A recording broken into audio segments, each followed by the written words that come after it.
अमेरिकी राष्ट्रपति Donald Trump के द्वारा लगाया गया 50% टैरिफ भारत पर जो उन्होंने लगाया है वो 27 अगस्त से लागू हो चुका है।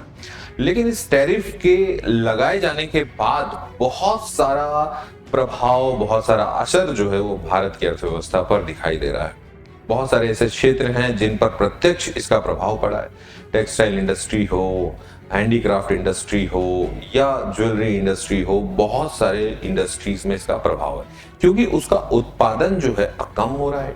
उत्पादन कम इसीलिए हो रहा है क्योंकि कॉस्ट अमेरिका में बढ़ गई है तो उसकी डिमांड कम हो रही है। अब डिमांड कम हो रही है तो प्रोडक्शन कम हो रहा है। प्रोडक्शन कम होगा तो निश्चित तौर पर वहां पर जो काम कर रहे लोग हैं, जो रोजगार जिनको मिल रहा है उस इंडस्ट्री से, उनका रोजगार कम होगा, उनका रोजगार छीना जाएगा, उनकी नौकरियां जा रही हैं। तो बहुत व्यापक प्रभाव भारत की अर्थव्यवस्था पर इस पर पड़ रहा है। भारत इससे कैसे निपटेगा, इसके लिए जो एफर्ट कर रहा है, चाहे वो चीन के साथ हो, चाहे वो रूस के साथ हो, यूरोपीय यूनियन के साथ हो, ब्रिक्स के साथ हो, अन्य जो भी प्रमुख संगठन या देश हो उनके साथ हो, वो दीर्घकाल में दिखाई देगा या उसके परिणाम हमें जो मिलेंगे वो दीर्घकाल में मिलेंगे। लेकिन वर्तमान दौर में आने वाले कुछ सालों में और इस समय यहाँ संकट पैदा हो गया है रोजगार का, और बहुत सारी इंडस्ट्रियां जो है अब कहीं ना कहीं दिक्कत में आ गई है। तो इस टैरिफ से किस तरीके से त्वरित जो है इसका समाधान किया जा सकता है या इंस्टेंट इससे कैसे निपटा जा सकता है, क्या सुझाव हो सकते हैं, या कौन कौन सी इंडस्ट्रीज इससे प्रभावित हो रही हैं, क्यों प्रभावित हो रही हैं, क्या इसके कारण है और कितने रोजगार लोगों के छीने जाएंगे, एक व्यापक चर्चा मैंने आज रखी है। मेरे साथ आज प्रमुख गेस्ट आदित्य नारायण जी जो स्वतंत्र पत्रकार हैं। हमने पूर्व में भी उनके साथ अमेरिका के टैरिफ मसले पर एक एपिसोड किया था। आज भी उनका मार्गदर्शन आप सभी को मिलेगा जिसमें मैंने उनसे प्रमुख कुछ प्रश्नों को पूछा है, प्रमुख प्रश्न उठाए कि भारतीय अर्थव्यवस्था पर इसके क्या प्रभाव होंगे, कौन कौन सी इंडस्ट्रीज जो हैं इस पर असर देखने के लिए मिलेगा, रोजगार से जुड़े, और भारत यहाँ पर अब क्या कर सकता है, क्या विकल्प हो सकते हैं। तो एक व्यापक चर्चा है और हम उसको डिस्कस कर रहे हैं। चलते हैं आदित्य जी के पास। आदित्य जी, मुझे ये बताइए कि जो ट्रंप का ये पूरा मसला चल रहा है जिसमें कि 50% टैरिफ, हमने एक डिस्कशन इसके पहले भी आपके साथ किया, आपने बहुत अच्छी तरीके से वहाँ पर इस विषय पर प्रकाश डाले और काफ़ी अच्छे स्टैंडर्ड क्वेश्चंस हमने वहाँ पर पब्लिक के लिए डिस्कस किए थे। अब चूंकि 50% का ये टैरिफ एक्टिव हो चुका है, व्यवहारिक हो चुका है और भारत के इंडस्ट्रीज पे इसका असर देखा जा रहा है, तो कौन से ऐसे मेजर सेक्टर्स हैं, कौन से ऐसे क्षेत्र हैं जिनसे ये टैरिफ जो बढ़ा है वो क्षेत्र ज़्यादा प्रभावित हो रहे हैं, उनमें रोजगार किस तरीके से प्रभावित हो रहा है, इस पर मैं चाहूँगा कि आप एक बार एक समराइज्ड दृष्टि डालें जिससे कि लोगों को, जो दर्शक हैं हमारे, चीज़ें स्पष्ट हो सकें। जी, अर्जुन जी, धन्यवाद आप कार्यक्रम में बुलाने के लिए। मैं सीधे सवाल पे ही आऊँगा, और क्योंकि हम पिछले दफ़े बात कर चुके हैं कि पहले के लगने के कारण क्या हैं और परिस्थितियाँ क्या रही हैं, तो उस पर न जाते। देखिए, सीधी-सीधी बात है कि जो हमला, इसको हमला कहना ठीक है, टैरिफ वॉर आप ऐसे कह लीजिए। ये हमला, ये इंडिया के एमएसएमईज़ सेक्टर पे सीधा हमला ही, और इससे देखिए, इससे एमएसएमई नहीं, इससे बहुत सारे बड़े सेक्टर्स भी प्रभावित हैं। मतलब अगर अगर हम गिनेंगे तो ये बहुत ही, मतलब कई सारी इंडस्ट्रीज इसमें आएंगी। शिपिंग से ले लीजिए आप, फुटवेयर से ले लीजिए, स्पोर्ट्स से ले लीजिए, फर्नीचर से ले लीजिए, ज्वेलरी से ले लीजिए, तमाम सारी इंडस्ट्रीज, टेक्सटाइल, कल जैसी हमारी चर्चा चल रही थी उस पे, तो हमने देखा कि लेदर के उद्योग पर बड़ी गंभीर मार पड़ी है। तो ऐसे तमाम सारे उद्योग हैं। कुल लेकर टोटल जो 86-87 अरब का, हमारा जो 86 अरब का, अब 80 अरब का नुकसान हो रहा है नहीं नुकसान नहीं, 86-87 अरब का जो हमारा निर्यात, निर्यात कुल व्यापारों के, मैं बिलियन डॉलर्स में।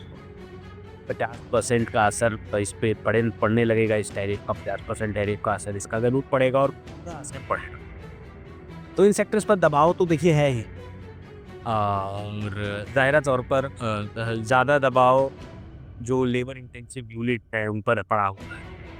और ये सभी उद्योग उसी तरह के उद्योग भी हैं, इसमें बड़े उद्योग भी हैं। नहीं, इसमें जो मेरा मेजर प्रश्न है, उसमें मैंने एक चीज़ महसूस की कि राजस्थान की खास तौर से जो हैंडीक्राफ्ट और ज्वेलरी इंडस्ट्रीज़ है, अक्सर ट्रेंड में ये चल रहा है कि हैंडीक्राफ्ट और ज्वेलरी इंडस्ट्रीज़ राजस्थान में बहुत ज़्यादा प्रभावित हो रही है।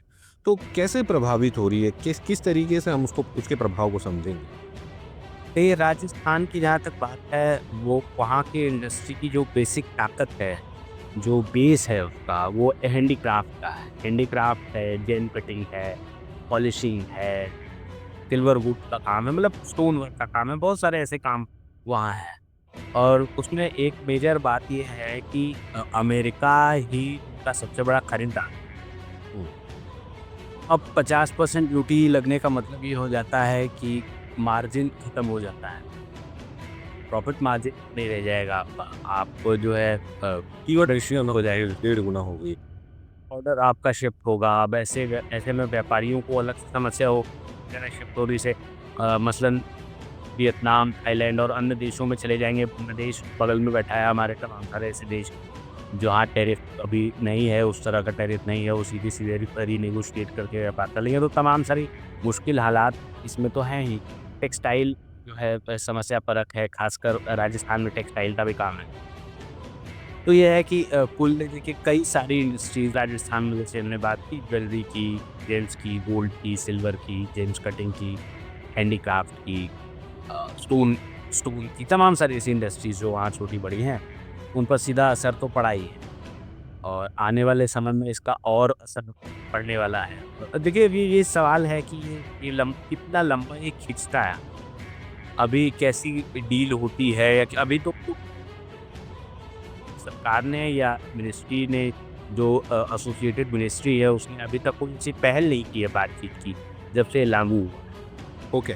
नहीं, एक पैटर्न मैंने देखा है कि जब से 2014 के बाद से मोदी सरकार बनी, अब मैं इसका थोड़ा एक राजनीतिक दृष्टिकोण या अलग मेरे मन में विचार जिज्ञासा है, मैं आपसे चर्चा करता हूँ कि जब से एनडीए गवर्नमेंट 2014 से है, कहीं ना कहीं मैंने महसूस किया, चाहे वो जीएसटी का मसला हो, चाहे वो नोटबंदी का मसला हो, या अब ये टैरिफ की सिचुएशन, इसमें भारत की रीढ़ की हड्डी कहा जाने वाला एमएसएमई सेक्टर और जो छोटे कारीगर हैं, वो सबसे ज़्यादा प्रभावित हुए।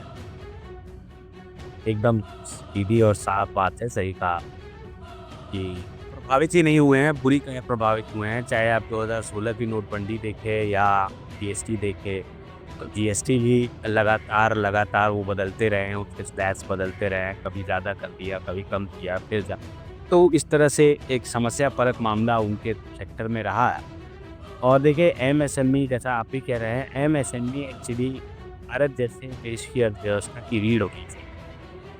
एक तो हमें एमएसएमईज़ को न सिर्फ बढ़ावा देना चाहिए, उनको सब्सिडीज़ देनी चाहिए, उनको इन्वेस्टमेंट के लिए प्रेरित करना चाहिए ताकि उनके पास और इन्वेस्टमेंट बाहर से आए, अच्छे इंटरेस्ट पे लोन ले सके और काम। महसूस की है कि हम एक व्यवहारिक नैरेटिव नहीं सेट कर पा रहे।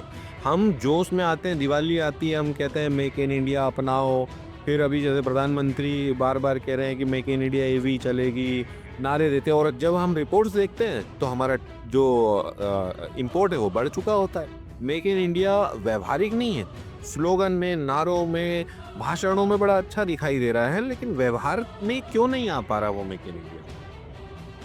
ये पिछली बार पहले चर्चा की थी, मैंने देखा था इस विषय को कि व्यवहार में क्यों नहीं आ रहा है। इसमें छोटी सी बात कर देता हूँ कि देखिए नारेबाजी से देश नहीं चलता है। आप बड़े बड़े नारे बना लीजिए और अच्छे अच्छे नारे लिखवा लीजिए और जिंदाबाद मुर्दाबाद करते करते रहिए, तो नारेबाजी से तो देश नहीं चलेगा। आपको ग्राउंड लेवल पर उस स्तर के इंफ्रास्ट्रक्चर खड़े करने होंगे, उस तरह के स्ट्रक्चर्स बनाने होंगे, उस तरह की चेन एक डेवलप करनी पड़ेगी फाइनेंस और बैंकिंग के द्वारा कि आप एमएसएमईज़ को सपोर्ट कर पाएँ, उनको खड़ा कर पाएँ। जो इनोवेटर्स हैं, जो लोग अभी उनके पास कुछ नहीं है, उनको लेना पड़ेगा, एलिवेट करना पड़ेगा। तो बहुत सारी चीज़ें हैं एमएसएमई सेक्टर में। एक तो ये तो बड़ी बेसिक सी बात, और फिर इसमें और भी कॉम्प्लेक्शंस है, लेकिन ये है कि इतना भी अभी हम नहीं कर पा रहे, कॉम्प्लेक्शंस पे कहाँ से जाएँगे? तो आप सही कह रहे हैं कि नारे लगाना एक बात है कि हम नारे लगा रहे हैं, लेकिन नारे लगाने से तो अभी तक तो कुछ हल हुआ नहीं, आगे भी मुश्किल ही है, आगे भी ऐसा। हाँ, क्योंकि मैं देख रहा हूँ मेक इन इंडिया की स्थिति, जैसा मैं आज सुबह एक जम्मू कश्मीर की घटना देख रहा था, जिसमें एक वीडियो मेरे सामने आया कि चौथा ब्रिज जो है बारिश में लगातार कोलैप्स हो गया। सड़कों की स्थिति, ब्रिजेज़ में ये स्थिति, हमारे कई सारे जो प्रोडक्ट, ख़ास तौर से आईटी और जो हमारे जो टेलीकॉम जैसी इंडस्ट्री से जुड़े हुए जो प्रोडक्ट्स हैं, उनके लिए हम बहुत ज़्यादा चाइना पर डिपेंडेंट हैं। बहुत ज़्यादा क्या, हम मोस्ट ऑफ 90% ही चाइना पर डिपेंडेंट है। तो इसका व्यवहारिक क्रियान्वयन तो हम कैसे करें? सरकार, जैसा आपने बहुत अच्छा एक पॉइंट कहा कि भाई सब्सिडी, रोजगार सृजन, रोजगार मिले, ये सिर्फ पेपर तक, भाषणों तक लिमिटेड है। इसके व्यवहारिक क्रियान्वयन के लिए अगर मैं कहूँ कि आपको कोई 3 सुझाव देने हैं शासन को, तो 3 सुझाव शासन को और व्यक्तिगत तौर पर देशी जनता को क्या ऐसे कार्य करने चाहिए कि हम आत्मनिर्भर हो सकें? इसमें बहुत सीधी-सी बात है, इसको ज़्यादा कॉम्प्लेक्स करने की ज़रूरत नहीं है। बात सीधी इतनी है कि देखिए, जब आप एमएसएमईज़ की बात कर रहे हैं, इस तरह के उद्योगों की बात कर रहे हैं, एक तरफ तो देश में भयंकर मोनोपोली हो रही है। सभी उद्योगों को खास पूंजीपति 2-4 या 2 या 5 ऐसे पूंजीपति धीरे-धीरे कब्ज़ा करें। तो जब तक इसकी मोनोपोली बनती रहेगी, तब तक हम एमएसएमईज़ को उसको सपोर्ट करना तो ठीक है, हम उसको कभी वो अपने लेवल पे भी नहीं लाते। बस ये है कि जो लोग अपनी हिम्मत से चला रहे हैं लेकिन ये है कि हम ये कहें कि भाई हम बहुत अच्छे से उस पर काम कर पाएँगे, तो मुश्किल है। मुश्किल लग रहा है। एमएस का मतलब है कि जब मोनोपोलीज़ कम होगी, कॉम्पिटिशन बढ़ेगा, अन्य लोग क्षेत्रों में काम करेंगे, व्यापारी दूसरे व्यापार में उतरेंगे, नए इन्वेस्टमेंट्स आएँगे, उनको सब्सिडीज़ मिलेंगी, उनको इन्वेस्टमेंट मिलेगा, बहुत सारी चीज़ें हैं, तमाम चीज़ें मिलेंगी, तब तो वो दूसरे क्षेत्र में काम कर पाएँगे। अब सारी चीज़ें हम एक ही आदमी को देते रह जाएँगे, तब तो फिर मुश्किल होगा कि हम एमएसएमईज़ को खड़ा कर लें, तो फिर कागज़ी बात हो जाएगी कि हम कागज़ पे तो हल्ला कर रहे हैं, लेकिन एक्चुअल में नहीं कर पा रहे हैं।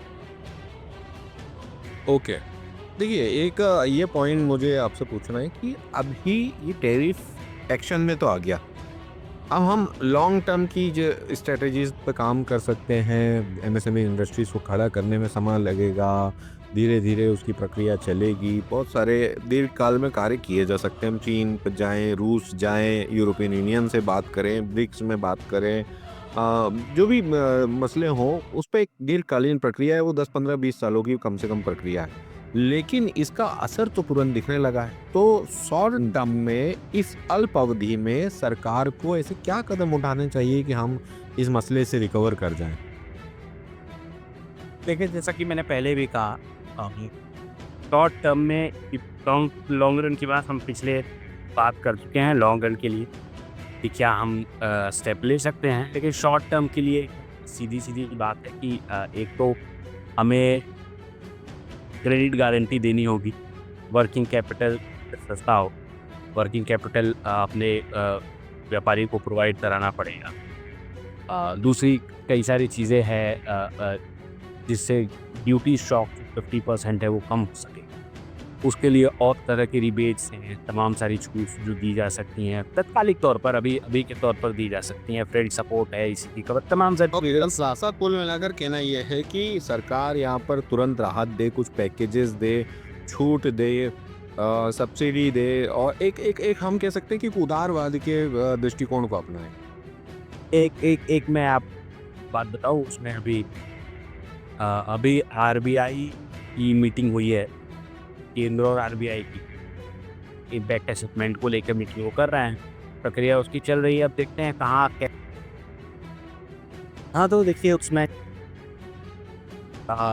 वर्किंग कैपिटल को सस्ता करना होगा, उसमें और भी कई रिबेट्स हम दे सकते हैं, और दे सकते हैं, अस्थायी टॉपअप्स दे सकते हैं, तमाम सारी चीज़ें ऐसी दे सकते हैं जिससे ड्यूटी शॉक न्यूट्रल हो जाए। जो हमारा शॉक ये 50% ड्यूटी लगी हुई है, रीरूटेड बाज़ार के लिए ट्रांजिट कॉस्ट को कम कर सकते हैं, पेमेंट रिस्क भी इससे घट जाए। तो तमाम सारे ऐसे रास्ते तो हैं कि अब थोड़ा बहुत हम कर सकते हैं। लेकिन ये है कि लॉन्ग रन के लिए तो दूसरा स्टेप लेना पड़ेगा। अभी ये है कि हमें मतलब फुल टोटल आप कह रहे हो कि एक तो पॉइंट आपने स्टोरेज जो सब्सिडी की बात की, राहत की बात की, थोड़ा लिबरल होने की बात की, बैंकिंग और दूसरे सिस्टम्स को जो है मतलब खोलने की बात की, बट जैसे जैसे सरकार दयालु है बड़े उद्योगपतियों के प्रति, वो थोड़ा सा उसको एमएसएमई सेक्टर में भी करना चाहिए। अब इसमें देखिए, इसमें अभी एक है कि अभी आरबीआई और केंद्र की बैठक, दो स्तर पर प्रक्रिया चल रही है, बैठक की प्रक्रिया चली है। अब इसमें ये देखते हैं कि कैसा रोड मैप तैयार करते हैं, कि क्या छूट देते हैं एमएसएमईज़ को, क्या तैयारी है कि अभी तो ऐसा कोई रिपोर्ट है नहीं कि अभी क्या कर रही है। लेकिन एक बैठक की बात चल रही है, एक चर्चा ऐसी चल रही है दोनों के बीच, दोनों इंस्टीट्यूशन के बीच, सरकार के बीच भी, आरबीआई के बीच भी। तो अब देखना है कि कैसा ये इम्पैक्ट असेसमेंट जो तैयार कर रहे हैं, किस स्तर पे तैयार कर रहा है। ठीक है, ये पूरी जो चीज़ें चल रही है, पूरा जो घटनाक्रम चल रहा है, इससे अमेरिका और भारत के कूटनीतिक रिश्तों में क्या प्रभाव हम देखते हैं कि क्या प्रभाव पड़ेगा? क्या लगता है? ये एक तो सीधी सी बात है कि अभी जो ये टैरिफ वॉर है, ये बड़े पैराडाइम का हिस्सा है, जैसा कि हम चर्चा की पहले भी किए हैं। और इसमें ये है कि इसका राजनीतिक असर तो पड़ना शुरू भी हो चुका है। अमेरिकी खेमे से बहुत ज़्यादा दोस्ती ठीक नहीं है, ये बात पता चलने शुरू हो गई है लोग। अभी तक जो ये सरकार मानने को तैयार नहीं थी, लेकिन अब उसको मानना पड़ेगा ये बात। और दूसरी बात ये है कि कूटनीतिक तौर पर हमारी करीबी चीन से और अन्य देशों से, जिससे अभी तक हम बच रहे थे, सॉर्ट ऑफ कुछ इधर-उधर बैलेंस बना रहे थे, लेकिन अब हमको खुलकर उसमें खेलना पड़ रहा है और हम खुलकर उनके साथ खड़े हो रहे हैं। तो बहुत सारी ऐसी चीज़ें हैं जो स्टेप पर करनी है। लेकिन देखिए, इसमें एक ये है कि अभी बहुत सख्त शब्द होगा कहना कि हम अमेरिका से हमारे रिश्ते बिगड़ गए हैं या ख़राब हो गए हैं।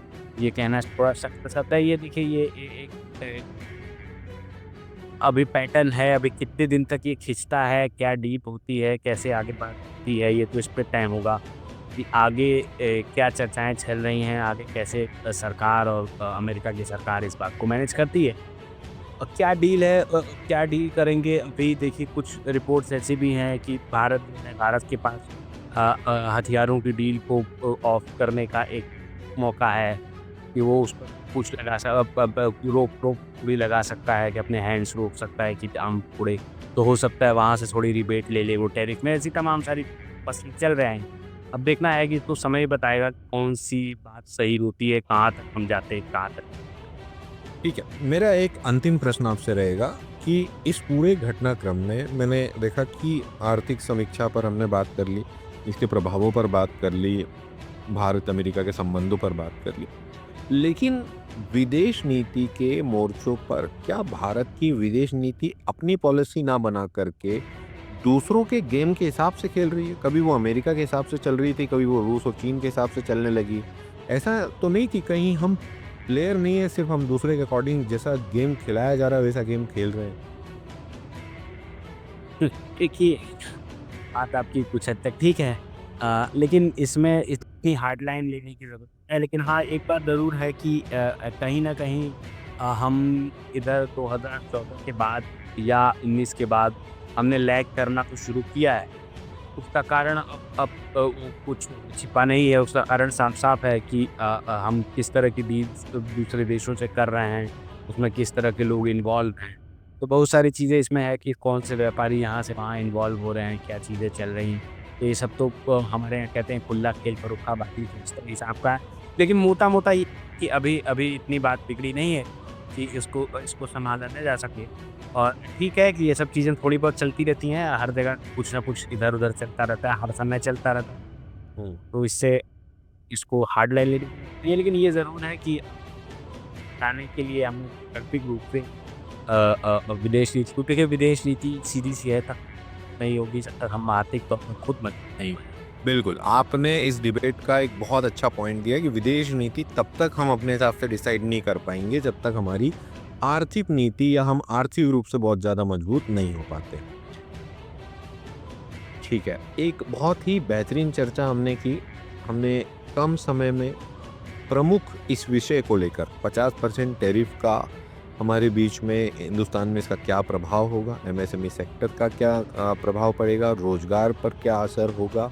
विशेष तौर पर मैंने राजस्थान की ज्वेलरी और हैंडीक्राफ्ट इंडस्ट्री को लेकर सर से चर्चा की। उसके बाद अमेरिका और भारत के जो कूटनीतिक रिश्तों पर बात की, हमारी विदेश नीति और दुनिया में जो स्थिति चल रही है टैरिफ वॉर को लेकर, अमेरिका की पोजीशन को लेकर और भारत की वर्तमान सिचुएशन, दीर्घकालिक और शॉर्टकालिक लक्ष्यों को लेकर हमने एक समग्र चर्चा यहाँ पर की। हमें आदित्य जी का मार्गदर्शन इसमें मिला। बहुत सारे प्रश्नों का उन्होंने बहुत ही सटीक आंसर्स बताया कि यार ये चीज़ होनी चाहिए। बहुत अच्छे सुझाव, जैसे कि उन्होंने एक बड़ा अच्छा पॉइंट यहाँ डिबेट में आखिरी में दिया है कि हमें आर्थिक रूप से मजबूत होना होगा। और स्टार्टिंग में भी जिस पॉइंट की बात की है उसमें जोर दिया गया है एमएसएमई सेक्टर और छोटे कारीगरों को मजबूत कराने का। तो बहुत ही शानदार आपका आज का जो एनालिसिस था आदित्य जी। आज आप हमारे साथ इस सत्र में जुड़े, बहुत बहुत धन्यवाद।